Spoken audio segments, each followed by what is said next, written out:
आपल्याला श्यामची आई या संस्कार कथा मालेतील रात्र 27वी घ्यायची आहे, भाग 28. आणि आपल्या आजच्या गोष्टीचं नाव आहे उदार पितृहृदय. श्यामने सुरुवात केली गोष्ट सांगायला. आमच्या घरात त्यावेळी गाय व्याली होती. गाईच्या दुधाचा खरवस घरी केला होता. आईला माझी आठवण येत होती. मला खरवस फार आवडत असे. मी लहान होतो तेव्हा गवळवाडीची राधा गवळण माझ्यासाठी तिच्या घरी खरवस असला तर घेऊन येत असे. ती राधा गवळण पुढे लवकरच मेली. श्याम म्हणतो आमच्या घरी गाय व्याली होती. तुम्हाला सगळ्यांना माहिती ना, तुम्हाला चिक पण माहितीये. चिकापासून काय करतात, तो खरवस केला तो, हो की नाही. मग तो खरवस जो आहे तुम्हाला आवडतो सगळ्यांना, तसा श्यामलाही आवडत होता. पण श्याम म्हणतो मला तो इतका आवडायचा ना, असं वाटायचं की रोज खावासा, इतका मला आवडायचा. आणि नेमकं त्या दिवशी माझ्या आईनं घरी खरवस केला होता आणि मी मात्र तिथं नव्हतो. तेव्हा माझ्या आईला माझी फार आठवण झाली. आठवण झाली म्हणजे काय, माझा श्याम असता तर त्याने खाल्ला असता, बरोबर आहे की नाही. म्हणजे आईला आपल्यावरती आपली किती काळजी असते, आपल्यावर आई किती प्रेम करते, आपला किती विचार करते. आणि आपल्या आवडीची एखादी गोष्ट जर घरामध्ये केली गेली असेल इतरांसाठी तर आईला अजून वाटतं की माझं बाळ असतं, माझ्या बाळाने अजून जास्त खाल्लं असतं, हो की नाही. पण आई लगेच म्हणते श्यामला खरवस पाठविला असता कोणी येणारे जाणारे असते तर, आई वडिलांना म्हणाली. म्हणजे आता आईला काळजी वाटू लागली की आपण घरात तर खाऊ केलाय, हा खाऊ माझ्या श्यामच्या आवडीचा आहे, पण श्यामला मात्र खायला मिळणार नाही. जर श्यामकडली कोणी येणार असतं तर मी कोणीतरी त्याच्याकडे खरवस पाठवून दिला असता, माझ्या श्यामला पण खरवस मिळाला असता. म्हणजे आईचा जीव किती तिळतिळ तुटतो बाळांनो आपल्यासाठी. समजा यार तुम्ही पण म्हणता दिवशी आपला वंश म्हणाला की मॅडम घरी ना पनीर चिल्ली करणार आहे, मी दुपारी घरी जेवायला जाणार आहे, हो की नाही. म्हणजे का, कारण आपल्या आईला वाटतं, आपल्या वडिलांना वाटतं की आपल्या बाळानं आपण नवीन काहीतरी केलंय, आपल्या बाळानं ती खावं. म्हणजे तो संध्याकाळी वर शाळेतनं घरी गेला पण खायला दिला असता की नाही, त्याने खाल्ला असतं चाललं असतं की नाही. आईने ठेवला नसता का, ठेवला असता आईनं. पण आपण गरम गरम केल्यानंतर आणि तो शाळेच्या शेजारीच आपण राहतो, त्याने घरी यावं, गरम गरम खाऊन जावं, हे आपल्या आईचं प्रेम असतं. म्हणजे आई आपल्यावरती किती प्रेम करते, आई आपल्या छोट्या छोट्या गोष्टींचा किती विचार करते. पण फक्त आईच करते का, नाही, आपले वडील सुद्धा तेवढी काळजी घेत असतात आणि त्यांचंही प्रेम असतं, फक्त आपल्याला ते कधी कधी दिसून येत नाही, जाणवत नाही. मग तेच पुढे श्याम सांगतो, वडील म्हणाले कोणी येणारे जाणारे कशाला, मीच घेऊन जातो. बघा श्याम किती लांब जात होता. सकाळी निघाला तो, संध्याकाळ त्याला व्हायची घरी पोहोचायला. पण आईला वाटलं की आपण खरवस केलाय, श्यामच्या आवडीचा आहे, जर श्यामने खाल्ला असतं बरं वाटलं असतं, आनंद वाटला असता. म्हणून आई वडिलांना म्हणते अहो कोणीतरी येणारं जाणारं असतं तर मात्र आपण पाठवून दिला असता. लगेच वडील काय म्हणतात, इतरांजवळ कशाला, कोणी येणारं जाणारं कशाला, मीच काय करतो तो खरवस घेऊन जातो. घरच्या गाईच्या चिकाचा खरवस श्यामला आनंद होईल, उद्या पहाटे उठून मीच घेऊन जाईल. परंतु कशात देशील, वडिलांनी प्रश्न केला. त्या शेराच्या भांड्यात करून दे, ते भांडेच घट्ट खरवसाने भरलेले घेऊन जावे, आई म्हणाली. आता म्हणजे फक्त आपल्या बाळानं आपल्या घरच्या गाईच्या चिकाचा केलेला खरवस खावा आणि त्याला आनंद मिळावा, एवढ्यासाठी पहाटे उठून लवकर वडील जाणार होते आणि आई लवकर उठून तो खरवस करणार होती. म्हणजे बाळांनो आपली आई, आपले वडील आपल्यासाठी किती कष्ट घेतात. त्यांना वाटत नाही का आपण थोडा वेळ जास्त झोपावा. आपल्याला कसं वाटतं, आई अजून 5 मिनिटांनी उठव ना, अजून 5 मिनिटांनी उठव ना, मला थोडा वेळ झोपू दे ना. मग त्यांनी तर कष्ट केलेला असतो, त्यांना वाटत नाही का की फक्त आपल्या बाळाला आनंद मिळावा यासाठी रात्रंदिवस कष्ट करणारे आपले आई वडील असतात. पहा आईने सुंदर खरवस तयार केला. खरवसाची ती बोगणी घेऊन वडील पायी पायी दापोलीस यावयास निघाले. आता तर आपल्याकडे गाड्या आहेत, हो की नाही, पण त्यावेळेस गाड्याही नव्हत्या. पाठे उठून चालत दापोलीला जायचं होतं. वडील तो खरवस घेऊन चालत चालत चालत पायी दापोलीत जायला निघाले. शाळेला मधली सुट्टी झाली होती. कोंडलेली पाखरे बाहेर उडून आली होती. कोंडलेली वासरे बाहेर मोकळी हिंडत होती. शाळेच्या आजूबाजूस खूपच झाडी होती. कलमी आंब्याची झाडे होती. कलमी आंब्याच्या झाडाला फार खालपासून फांद्या फुटतात. त्या झाडांच्या फांद्या जणू जमिनीला लागतात. भूमातेला मिठी मारित असतात. मधल्या सुट्टीत सूरपारंब्यांचा खेळ खेळायच्या. आंब्याच्या झाडावरून मुले खेळ खेळत असत. जणू ती वानरेच बनत व भराभर उड्या मारीत. श्याम सांगतो की आता शाळेला मधली सुट्टी झाल्यामुळे जसं काय आपण पाखरांना पक्ष्यांना कोंडून ठेवलेलं आहे अशी ती मुलं बाहेर मोकळी फिरत होती. मधल्या सुट्टीमध्ये सूरपारंब्याचा खेळ खेळायला मुलांना फार आवडायचं. मुले इकडे तिकडे भरकटत होती. कोणी घरून आणलेले फराळाचे खात होते. कोणी झाडावर बसून गात होते. कोणी फांदीवर बसून झोके घेत होते. कोणी खेळत होतं. कोणी झाडाखाली रेललं होतं. कोणी वाचित होतं तर कोणी वर्गात बसून राहिलं होतं. मी व माझे मित्र झाडाखाली बसलो होतो. श्याम म्हणतो प्रत्येक जण काही ना काही करत होता. कोणी वर्गात कोणाला अभ्यास करायला आवडतो ते वर्गात बसून अभ्यास करत होतं. कोणाला नुसतं शांत बसायला आवडतं ते वर्गात बसून शांत बसलं होतं. कोणी उड्या मारत होतं. कोणी खेळत होतं. कोणी बागडत होतं. प्रत्येकाचं काही ना काहीतरी चाललं होतं. पण श्याम म्हणतो मी मात्र माझ्या मित्रांना घेऊन एका झाडाखाली बसलो होतो. आम्ही भेंड्या लावित होतो. मला पुष्कळ कविता पाठ होत्या. आपण कशा भेंड्या लावतो? आता श्याम मधला आपला फरक बघा. मी पुन्हा वाचते. आम्ही भेंड्या लावित होतो. मला पुष्कळ कविता पाठ माझ्या पुष्कळ कविता पाठ येत होत्या. जवळजवळ सारेच नवनीत मला पाठ होते. संस्कृत स्तोत्र गंगालहरी महिन वगैरे येत होती. शिवाय मला कविता करण्याचा नाद होता. ओव्या तर भराभर करता येत असत. ओवी अभंग दिंडी साकी यासारखी सोपी वृत्ते क्वचितच असतील. ती अभिजात मराठी वृत्ते आहेत. मी एका बाजूस एकटा व बाकी सारी मुले दुसऱ्या बाजूस. तरी मी त्यांच्यावर भेंड्या लावित असे. मला मुले थट्टेने बाल कवी म्हणत. कारण तुम्ही आताच म्हटलं तुम्ही कशा भेंड्या लावता? हो की नाही?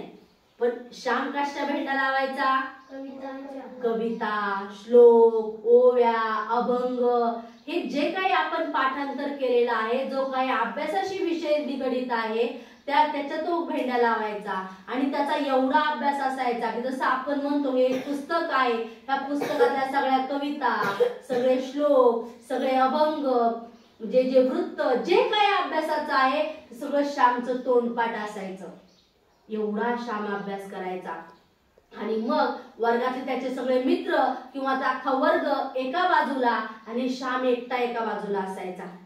तरी सुद्धा श्याम त्या सगळ्या मित्रांच्या वरती भेंड्या चढवायचा. म्हणजे एवढा श्यामचा अभ्यास असायचा. आम्ही भेंड्या लावण्याच्या भरात होतो. इतक्यात काही मुले श्याम अरे श्याम अशी हाक मारत आली. त्यातील एक जण मला म्हणाला श्याम अरे कोणीतरी तुला शोधित आहे. आमचा श्याम कुठे आहे अशी चौकशी करत आहे. कोण आला असेल बरं? इतक्यात माझे वडील माझा शोध घेत माझ्या जवळ येऊन ठेपले सुद्धा. मी विचारले भाऊ इकडे कशाला आलात? आता आमची घंटा होईल. मी घरी भेटलो असतो. वडिलांचा तो कसा तरी गबाळासारखा केलेला पोशाख पाहून मला लाज वाटत होती. आता हे वाक्य नीट ऐका बरं का. फार महत्वाचं आहे हे वाक्य. श्याम काय म्हणतो? वडिलांचा कसा तरी गबाळासारखा पोशाख. आता गबाळासारखा पोशाख का झाला होता रे? कारण वडील पहाटे निघाले होते. संपूर्ण रस्त्याने ते चालत चालत चालत आले होते. आणि एवढं सगळं चालत आल्यानंतर पहाटे निघाल्यानंतर त्यांचा अवतार गबाळासारखाच होणार की नाही? केस विस्कळले जाणार. कपडे सगळे मळून जाणार. चेहरा दमल्यामुळे थकून जाणार. श्याम म्हणतो वडिलांचा असा झाला गबाळासारखा झालेला अवतार पाहून मला लाज वाटत होती. आता याचं उत्तर मी तुम्हाला नंतर विचारणार आहे. आधी फक्त ऐका. इंग्रजी शिकणाऱ्या मुलांत मी वावरत होतो.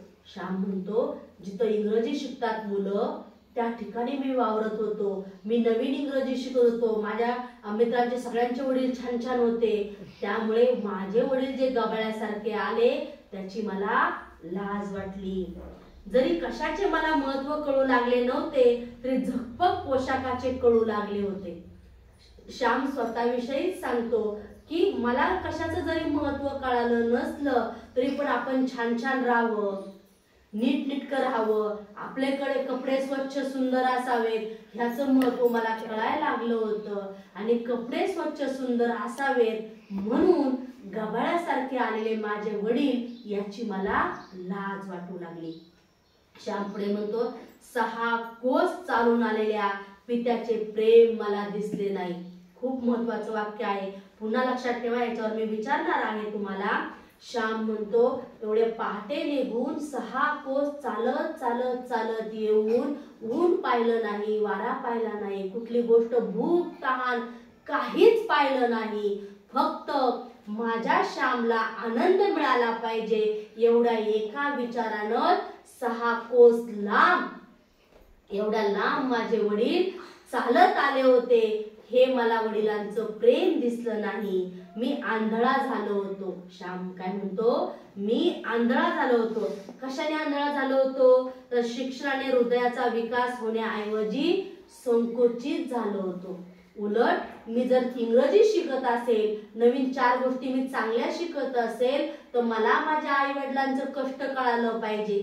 माझ्यासाठी माझे आई वडील जो त्रास घेतात तो मला कळाला पाहिजे. पण तो मला न कळता माझे वडील कसे गबाळे दिसतात, माझी आई कशी गबाळी राहते, फाटके वस्त्र घालते, नीटनेटकी राहत नाही, याची मला 4 माणसांमध्ये 4 मित्रांमध्ये लाज वाटू लागली होती.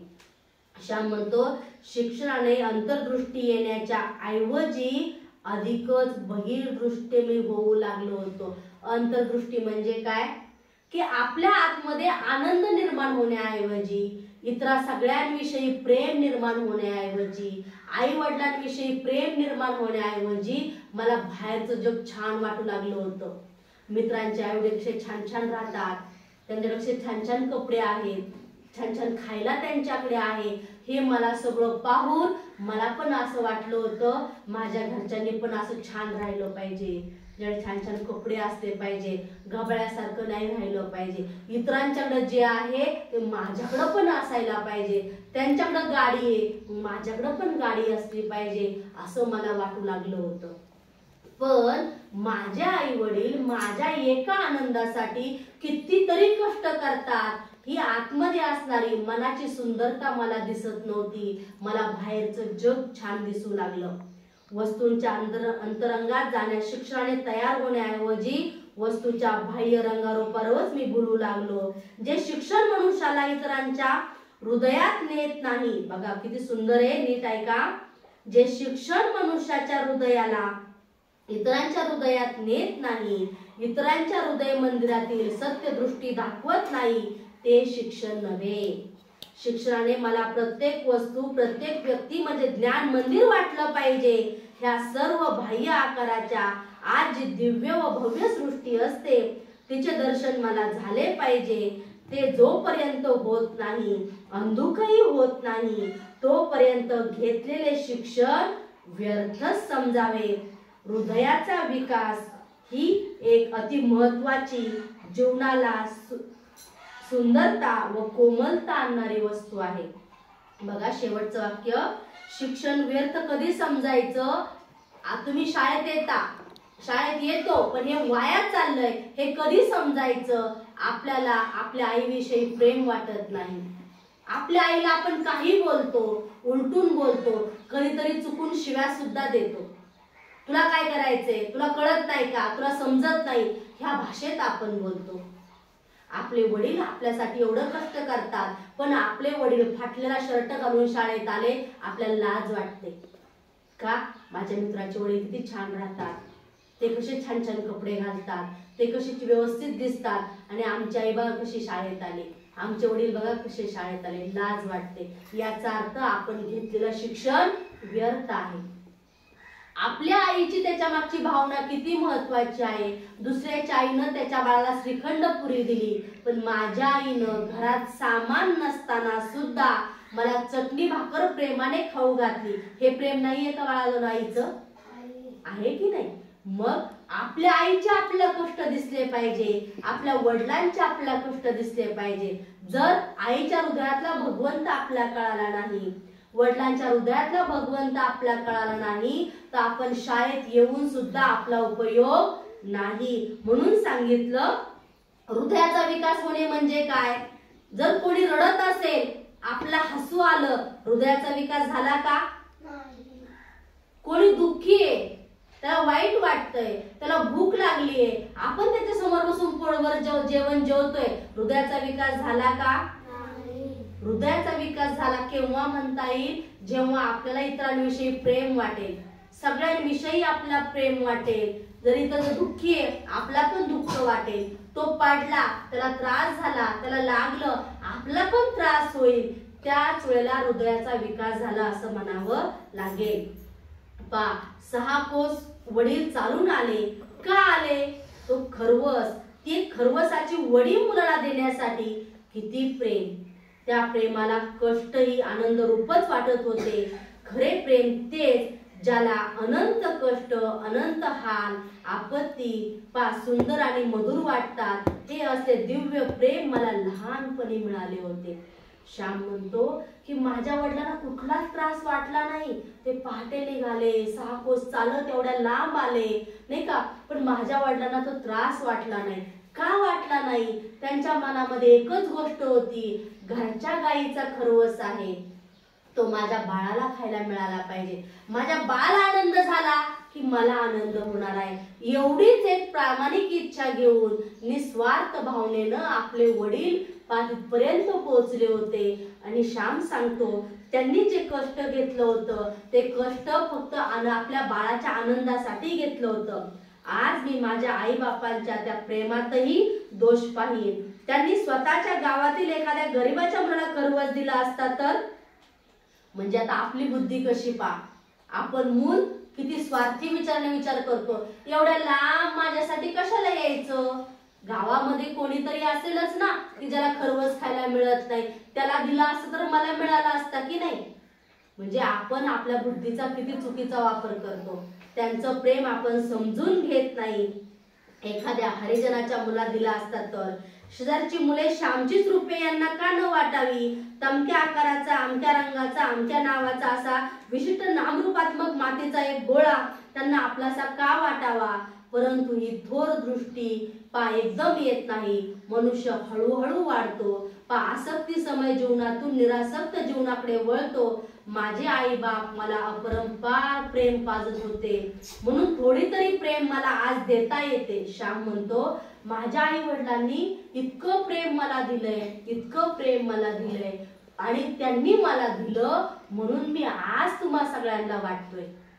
त्याच्या मित्रांना म्हणतो, गावातल्या सगळ्यांना म्हणतो माझ्या आई वडिलांची पुण्याई आहे, त्यात माझं काही श्रेय नाही. आपण लगेच म्हणतो आई माझे कालचे पैसे दे, मी तुला काल दिले होते ठेवायला. आपण कामाला गेलतो का? आपला आईने दिलेले असतात धर तुला खाऊला, बाबाने दिलेले असतात धर तुला चॉकलेटला, पण आपण लगेच म्हणतो माझे. श्याम म्हणतो मी जो काही प्रेमळ तुम्हाला दिसतोय, मी जो काही तुम्हाला गुणी दिसतोय, माझ्यामध्ये जे काही चांगले गुण आहेत ना, ते माझ्या आई वडिलांची पुण्याई आहे. जर माझ्या आई वडिलांनी मला ही देण दिली नसती तर मीही तुम्हाला देण देऊ शकलो नसतो. म्हणजे आपल्या आई वडिलांच्या उपकाराची आपण किती जाणीव ठेवली पाहिजे हे ह्या गोष्टीतून शिकायला मिळतं.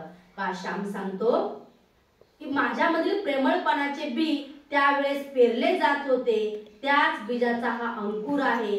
मला नकळत त्यांनीही नकळत माझे आईबाप माझ्या जीवनात, माझ्या हृदयातील बागेत कोमल व प्रेमळ भावनांची रोपे लावत होते. म्हणून आज माझ्या जीवनात थोडा आनंद आहे, थोडा सुगंध आहे. ओसाड नाही, वृक्ष नाही, भगभगीत नाही. म्हणजे मी कठोर वागत नाही, शिवाय शाप मी कोणाला देत नाही. इतरांच्या दुःखाने मला दुःख होतं, इतरांच्या प्रेमानं मी भारावून जातो. याला म्हणायचं प्रेमाचा ओलावा असणं. एखादा रडतोय काय, हातपाय खुडतोय काय, त्याला लागलंय काय, पडलं काय, आपल्याला काही फरक पडत नाही. याला म्हणायचं वृक्ष होणं, कठोर होणं, भगभगीत होणं. आपल्याला काहीच फरक पडत नाही. आणि आपण बाळांनो सगळी मुलं तशी झालेलो आहोत आता. आपल्या मनातल्या संवेदना सगळ्या मेलेल्या आहेत. आपल्याला काही फरक पडत नाही. कोण पडलं काय, कोण लागलं काय, कोण रडतंय काय, आई आजारी आहे काय, आईचं काय दुखतंय काय, आपला काही फरक पडत नाही. आई जेवली का, बाबा जेवले का, आपला काही फरक पडत नाही.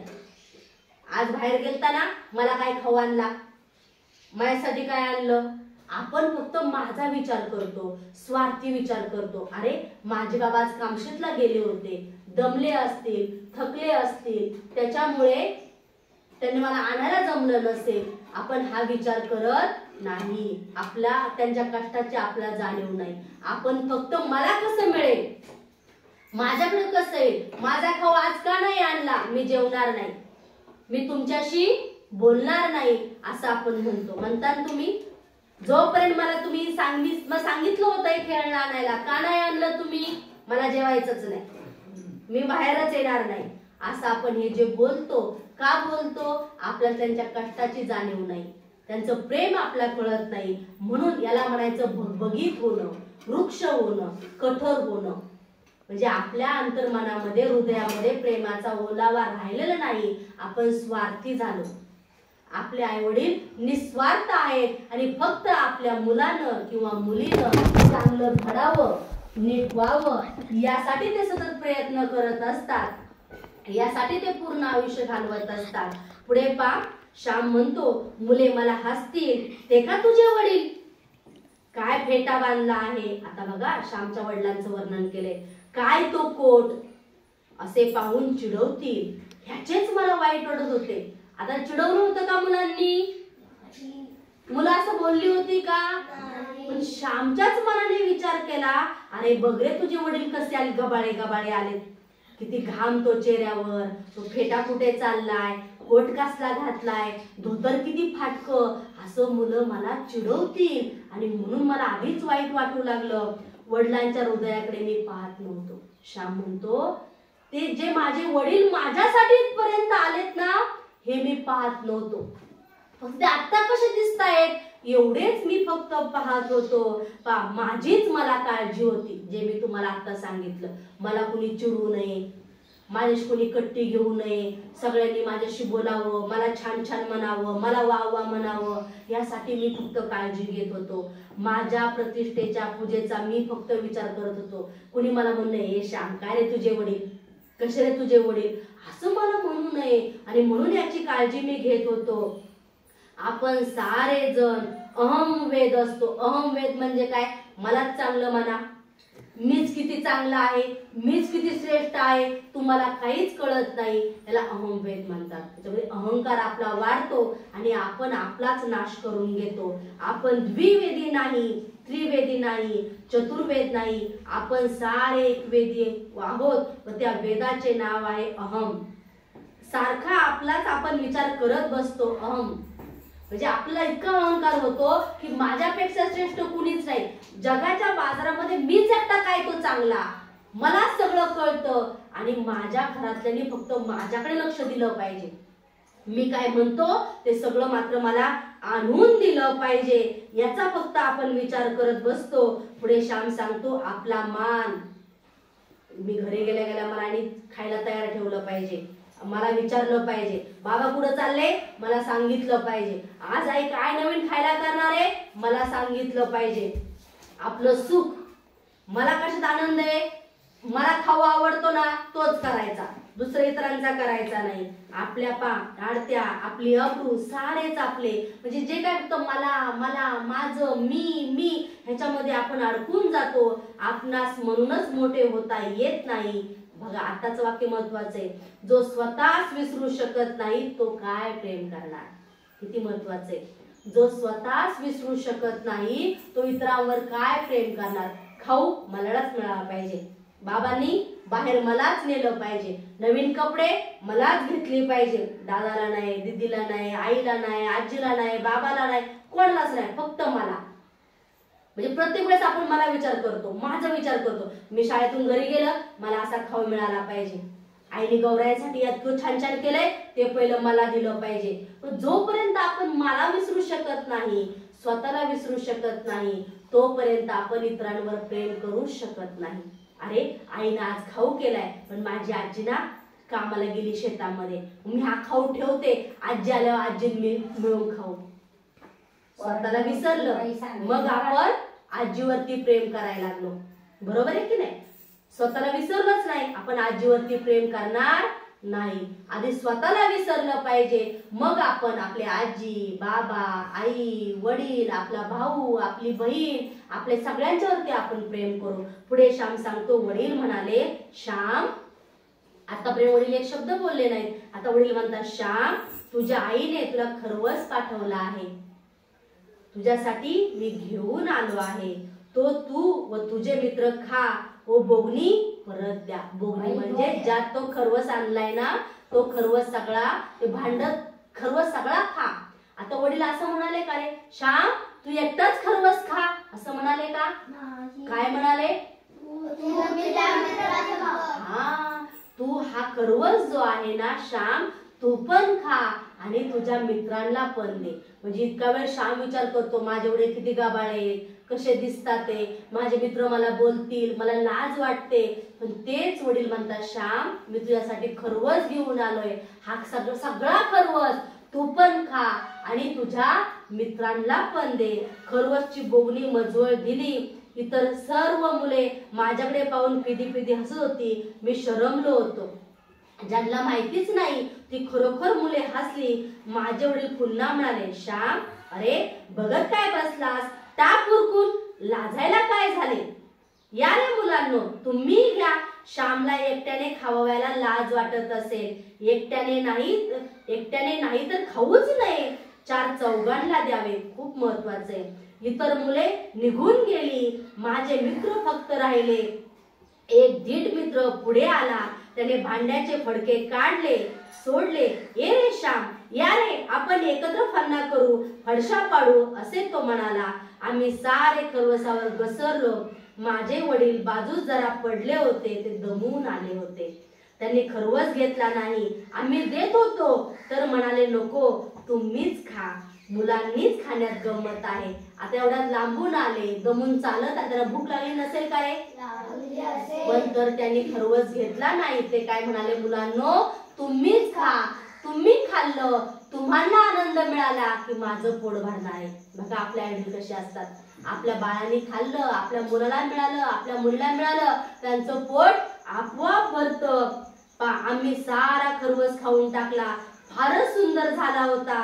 थकलेल्या वडिलांचा जरा डोळा लागला होता. इतक्यात घनघन घंटा झाली. वडील एकदम जागे झाले. ते म्हणाले, झाला रे खाऊन, आता ते भांडे मी नदीवर घासून घे. असं म्हटले का? तुम्हीच खाल्लं, आणा धुवून. ते काय म्हणाले, तुमचं खाऊन झालंय ना बाळांनो, ते भांड माझ्याकडे द्या, नदीवर जाऊन मी ते घासून घेईल. ते भांडे मी तसेच त्यांच्या जवळ दिले. वडील जावयास निघाले. ते म्हणाले, अभ्यास नीट कर हो, प्रकृती जप, म्हणजे तब्येतीची काळजी घे. गाईचे वासरू चांगले आहे. त्यांनी श्यामला गाई आवडते, सांगितलं आपल्या गाईचं वासरू पण छान आहे, पाडा झाला आहे, असे म्हणून ते गेले. आम्ही शाळेत गेलो. मला माझी शरम आता श्यामला कळायला लागलं की आपण काय काय विचार चुकीचा केला. आता श्याम काय म्हणतो ना, तुमच्यासाठी महत्वाचं आहे. मला माझी शरम वाटत होती. अशा प्रेमळ आई बापांचा मी कृतज्ञ म्हणजे वाईट मुलगा, त्यांचं प्रेम न समजून घेणारा मुलगा झालो आहे, असे माझ्या मनात येत होते. गोष्ट तर होऊन गेली, म्हणजे गोष्ट तर घडून गेली, परंतु रुखरुख लागून राहिली. 6 कोस केवळ खरवसाची वाटी घेऊन येणारे वडील व त्यांना पाठवणारी माझी आई थोर. श्याम म्हणतो, म्हणजे मला आवडतो म्हणून खरवस घेऊन येणारी माझे वडील किती थोर, आणि माझ्या वडिलांना फक्त श्यामसाठी खरवस घेऊन जा हे सांगणारी माझी आई किती थोर. म्हणजे फक्त श्यामनी खरवस खावा, त्याला खरवस आवडतो ह्यासाठी कष्ट करणारी माझी आई किती थोर, आणि फक्त माझ्या बाळानं एक घास त्याला खरवस मिळावा त्यासाठी पहाटे उठून चालत येणारे माझे वडील किती थोर. मग श्याम सांगतो, पहा म्हणजे या दोघांच्या प्रेमाचं अनंत ऋण मी कसे फेडणार, ह्या दोघांनी मला जे प्रेम दिलं यांचं अनंत ऋण मी कसे फेडणार. माझ्या शेकडो बहीण भावांना जर मी असेच निरपेक्ष प्रेम देईन तर त्यांना थोडेसे अरुणी होता येईल एरवी नाही. श्याम म्हणतो, माझ्या आई वडिलांनी मला एवढं प्रेम दिलेलं आहे, एवढं कष्ट माझ्यासाठी घेतलेलं आहे. जर मी तुम्हा सगळ्या मित्रांना, ह्या गावातल्या सगळ्या माणसांना थोडं जरी प्रेम वाटायला शिकलो तरच मी माझ्या आई वडिलांच्या ऋणातून थोडा तरी मोकळा होईल. पूर्ण ऋण मला कधीच फेडता येणार नाही. माझ्या देहाचे जोडे करून जरी घातले, माझ्या कातड्याचे जोडे करून जरी घातले तरी मला माझ्या आई वडिलांचे ऋण फेडता येणार नाही. मग त्यांचं ऋण फेडण्यासाठी मी काय केलं पाहिजे, इतरांना प्रेम वाटायला शिकलं पाहिजे, इतरांची काळजी घ्यायला शिकलं पाहिजे, इतरांशी मी मन जपलं पाहिजे. त्यांच्या हृदयाला त्रास होईल, त्यांच्या मनाला त्रास होईल असं मी कधीच वागलं नाही पाहिजे.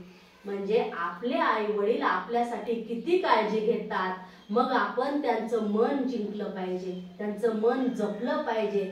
त्यांच्या हृदयाला त्रास होईल असं आपण कधी वागलं नाही पाहिजे. बाळांनो, एक वेळ भगवंताचं हृदय दुखलं तरी चालेल, पण आपल्या आई वडिलांचं हृदय दुखवायचं नाही. जर आईचं मन दुखलं, आपल्यामुळे आईचं हृदय दुखलं, आपला भगवंत सुद्धा माफ करू शकत नाही.